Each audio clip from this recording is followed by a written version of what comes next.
Warm days continue into the weekend with some active weather at times. Tomorrow we could see a few storms in our southwestern counties, but the storms will be more widespread and could be stronger on Sunday. I'll break down all the details coming up. Right now on News Channel 6 or 7, the Masters Tournament is less than a month away. How residents are preparing for the traffic. Also ahead, a new South Carolina bill is aiming to regulate wildlife rehabilitation, why some animal caregivers are concerned. And COVID-19, 5 years later, the progress we've made and the lessons learned from the pandemic as your News at 7 starts now. Live from Television Park, this is WJBF News Channel 6 at 7. Good evening, everyone. I'm Dee Griffin. Thanks so much for joining us. Coverage you can count on begins with Masters traffic. In just a few weeks, golf enthusiasts from all over the world will be here in Augusta for the 2025 tournament. The temporary traffic light at River Road and Washington Road is expected to return this year. However, they are a bit concerned with the congestion it caused last year getting in and out of their neighborhood. And residents say it took about 15 minutes just to get to the top of the road. But overall, they say it was helpful for patrons. During Masters can be very difficult, and when they put the traffic light up at the top of River Ridge, there's really hard for us to exit the neighborhood because obviously they're trying to move traffic up and down Washington Road, but we still have all of the cars from the neighborhood trying to exit, and virtually the only way you can get out is through this. You can't use Northwood anymore because of the way it's set up, and so we're limited with the number of exits that we once had.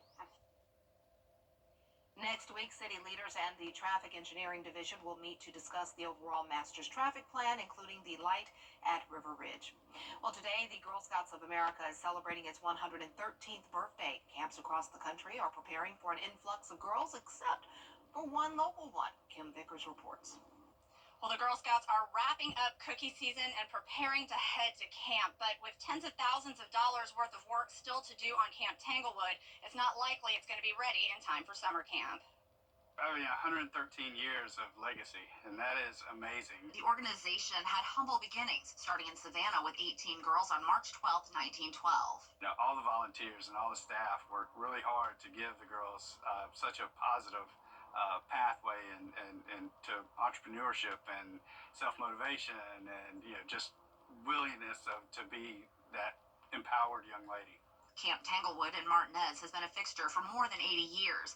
During Helene, it sustained major damage, losing 11 structures. For many who loved the camp, seeing the damage was devastating. We were supposed to be camping there. The cabin we were going to be in had a tree in it. And so just shock and awe, and it still makes me cry or get teary because that would have been awful. But then all the memories. We checked in with Camp Tanglewood in November and saw the devastation for ourselves. Now, 4 months later, the camp looks much different with the storm debris all cleaned up. We've got most everything cabin-wise and structure-wise tore down and ready to be replaced. We're just waiting on the proper channels to clear up. The Girl Scouts organization has insurance on the camp, but Risher says it's not enough to cover the cost of the work. They set up a GoFundMe asking for the community's help to raise the $50,000 they still need to rebuild. These cabins that were destroyed are being replaced at the value of those cabins. So you can imagine how old those cabins were. So we just need a little extra help.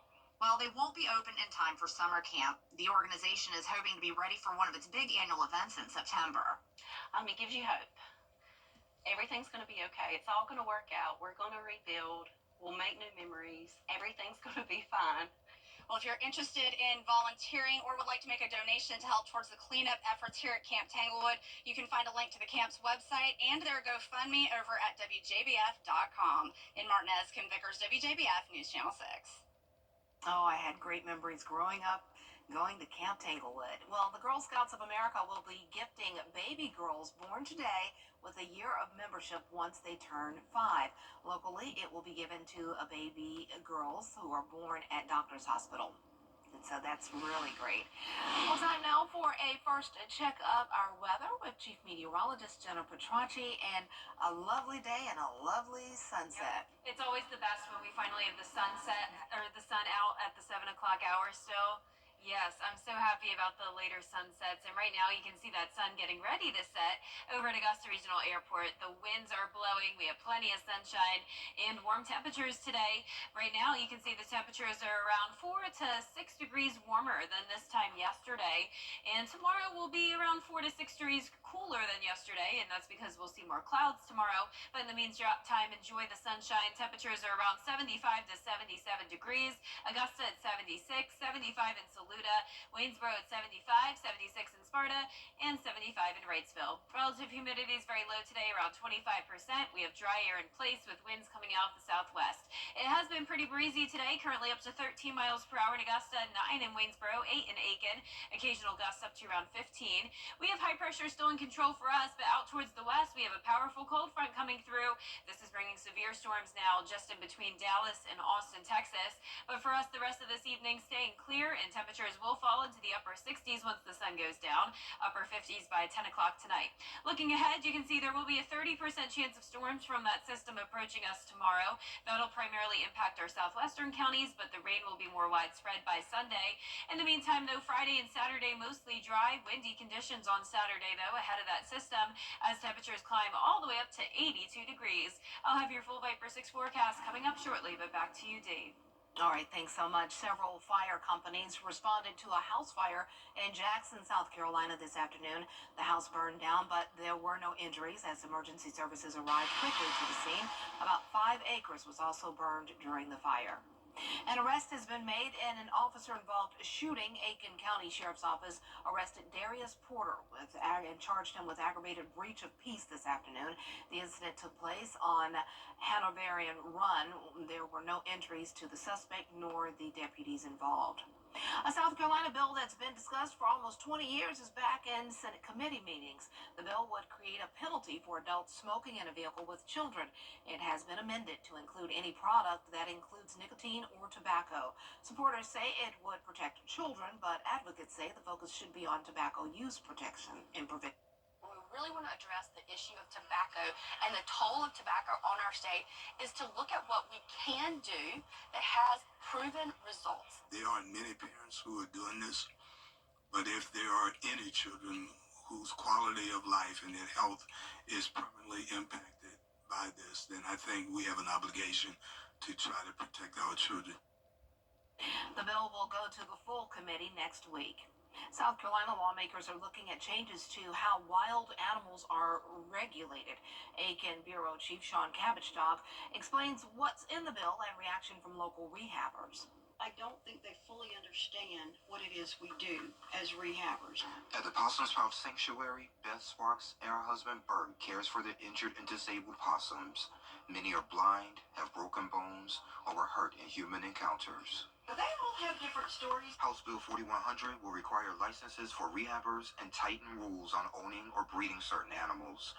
Sparks supports inspections, but worries the bill gives DNR too much power, which could mean more animals being put down. We have in-home rehabbers. We have a lot of home rehabbers who work, and so inspections would need to be arranged. But when it comes to making decisions on these animals' care and their health, who better to do it than those of us that are 24/7 working with these animals? We know them better than anybody. She says experienced rehabbers like the South Carolina Rehabbers Association should have the final say, and mandatory vet checks for every animal could be too costly. My little fella right here has 3 legs from a leg hole trap. It's kind of obvious he can't return to the wild, but I would be required to get a veterinarian tell me that, and that's going to cost me every time I walk in. She's concerned the bill might discourage regular people from turning over injured wildlife to rehabbers out of fear of getting in trouble. And they're going to put them out the back door where they're going to die because they're tame. The House will discuss the bill on March 19th in the Wildlife Subcommittee. To find out how you can submit your thoughts or sign up to testify, visit our website. I'm Aiken Bureau Chief Sean Cabbage, WJBF News Channel 6. Cattle farmers from across Georgia are coming together in Augusta to learn about current issues in the industry. The 63rd Cattlemen's Convention gives farmers a chance to network and learn more about new programs that can help them. The event features a trade show, cattlemen's college sessions, and business meetings where they discuss the future of the organization and allow members to give input. The conference is at the Augusta Marriott Convention Center. It ends on Friday. Well, this week marks 5 years since COVID-19 was declared as a global pandemic. Health experts say they are still seeing impacts from the disease.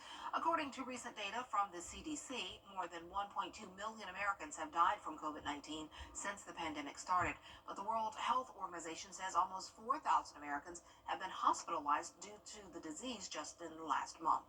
What appears to be happening is now that we have immunization against COVID-19 and people have developed natural immunity against COVID-19, we are seeing a lessening of the impact. But this is kind of settling into being the fifth common coronavirus that affects humans and causes disease. Georgia saw close to 1,000 people die per week from the disease at the height of the pandemic. And Dr. Cool says those numbers have now gone down to less than 20 per week, and the main impacts are on the elderly and those with severe medical problems. Well, coming up, Canada and the EU are pushing back on President Trump's tariff. Clear and chilly conditions tonight, but more clouds will be here tomorrow as we warm into the mid-70s and maybe a few showers and storms possible in the evening. It'll stay very warm over the next few days with a wet, stormy, and windy Sunday in store. All those details right after this break. This is our call to inaction, to answer the call of the recliner. Live the lazy. Hop in, let's drive, baby, to Milton Rubin Chevrolet, where we do whatever it takes to put a dream in your driveway. That means you get big discounts with baby payments on a huge selection of new and pre-owned inventory, Trax, Traverse, Equinox, and more. Plus, save big bucks on our best-selling trucks. Are you ready? Let's drive, baby, at Milton Rubin Chevrolet. DriveBaby.com. Click, click. Welcome to the most honest commercial you've ever seen. Not the cleanest, just the most honest. Today, we're fixing a home services, a groundworks company.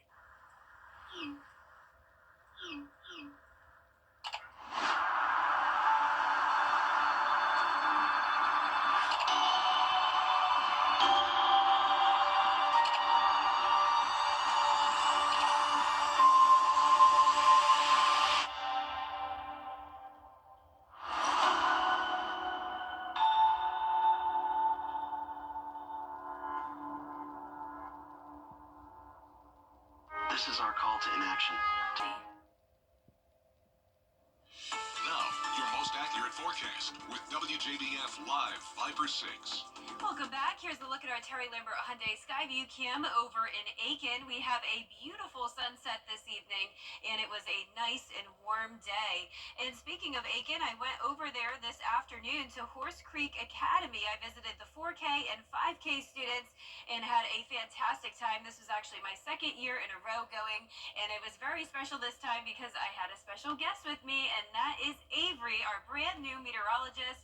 And you can see her here in the photo with me. She also presented and read a book called Wacky Weather to the 4K and 5K kids, and they really enjoyed it. So great job, Avery. I can't wait for her to join our team full-time in May. Now, once again, it's a beautiful warm day. We're sitting at 76 degrees, a southwest wind of 13 miles per hour. Humidity is very low at 24%. And around the CSRA, we're now sitting into the mid-70s. But earlier, we did have several spots make it to 80 degrees. High pressure is still in control for us, but out towards the west, we have a cold front, and that's bringing severe storms across Texas near Tyler, College Station, moving through Waco and Dallas now. Now, that system will approach us tomorrow, but for us, it's very unlikely that we'll see strong storms. The higher chance of that is out to the west of us. Now, it's still possible we could see a stray shower or two, some rumbles of thunder, but that'll primarily be in our southwestern counties. For the most part, a partly cloudy day as we warm up into the mid-70s. So the clouds will keep our temperatures a few degrees cooler, but nonetheless still pretty warm. So So here's a look at our futurecast tomorrow at 7 a.m. Clouds will move in from the west. All of the morning will stay dry. A few showers popping up here in the afternoon. And then as we go through time, around 6 o'clock to 11 o'clock at night, places from Burke County down to Emmanuel could see some of that rain, but even that may be a little bit overdone. Now, the winds are going to be gusting up to 25 miles per hour, so not too bad. But then on Saturday, those winds increase and will be up to 45-mile-per-hour gusts on Sunday. We do have that potential of severe weather on Sunday. The Storm Prediction Center has us under a 15% probability of that. The main concerns as of this time are damaging winds and the flood potential if the system stalls out over the area. So as of now, expecting 1 to 2 inches of rain.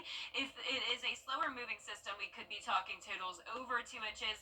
But as of now, Saturday looks to be nice and dry, and the rain will move in around 4 a.m. on Sunday, continuing until around the early afternoon hours. So here comes the front. That's 6 a.m. on Sunday. Cold front pushes through. There's 10 a.m. It's across Augusta, and then exits our area around 2 p.m. with high pressure taking back over as we head into our Monday. Now, behind this front, we will have some cooler air going from the low 80s on Saturday to upper 60s on Monday, but then those temperatures rebound again back to 79 next Wednesday. Mostly sunny to start next week. The first day of spring comes on Thursday with another chance of some rain, followed by another cool down into the mid-60s, but no major cool downs anytime soon. Oh, but the storms that are coming through, we need to pay attention to those, right? Yes, I'll be keeping everyone updated. Okay, here we go. Thanks a lot. Well, still ahead, some are calling it a wonderful miracle. To how a woman survived being trapped in her car for nearly a week after the break.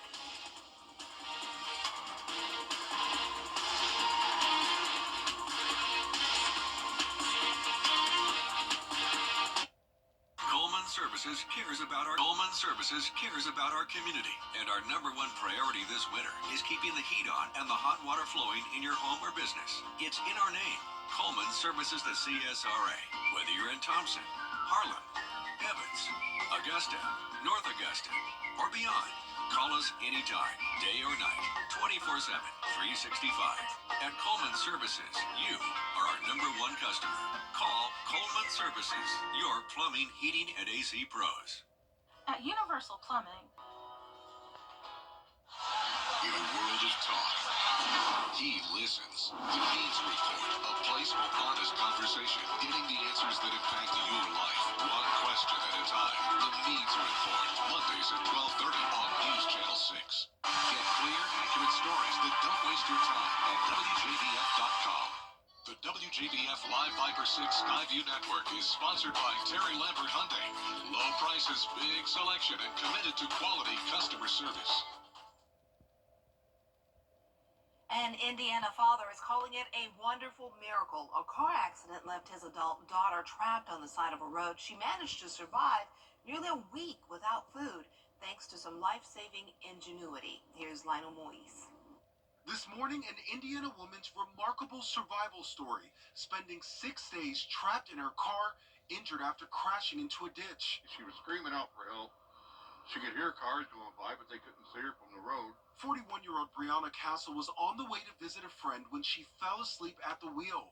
Her father says she stayed alive by dipping her sweatshirt into the water in that ditch. And she was using her hoodie and wringing it to get a drink of water, trying to survive.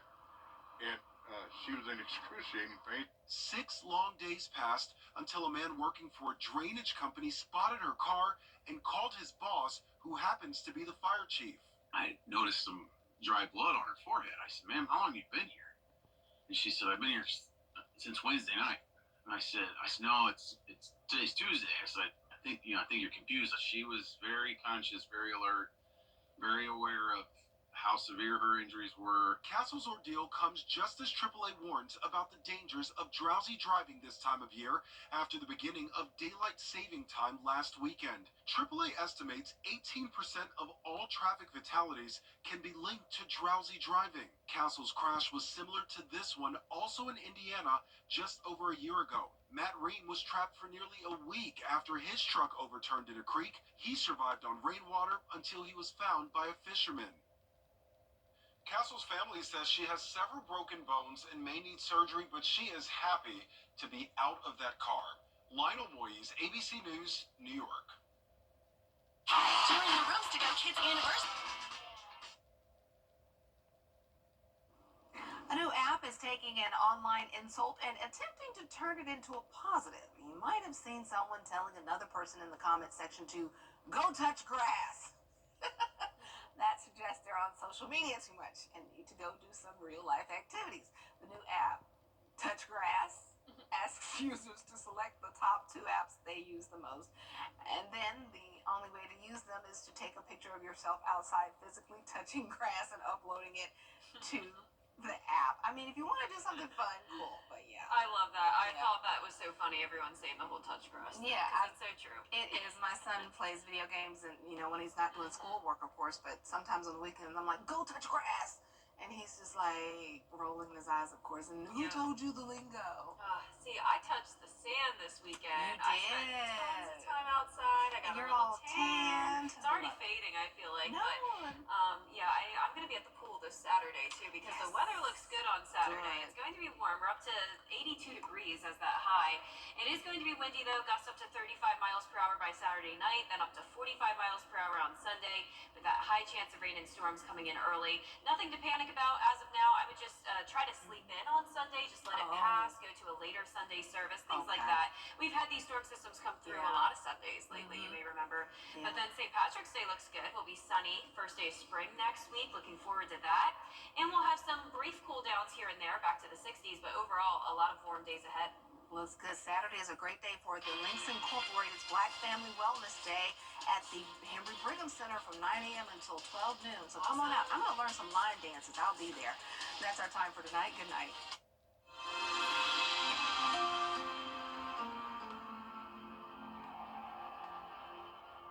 Hop in, let's drive, baby, to Milton Ruben Chrysler Dodge Jeep Ram, where we'll do whatever it takes to put a dream in your driveway. That means you get big discounts with baby payments on a huge selection of new and certified pre-owned inventory. Take your pick.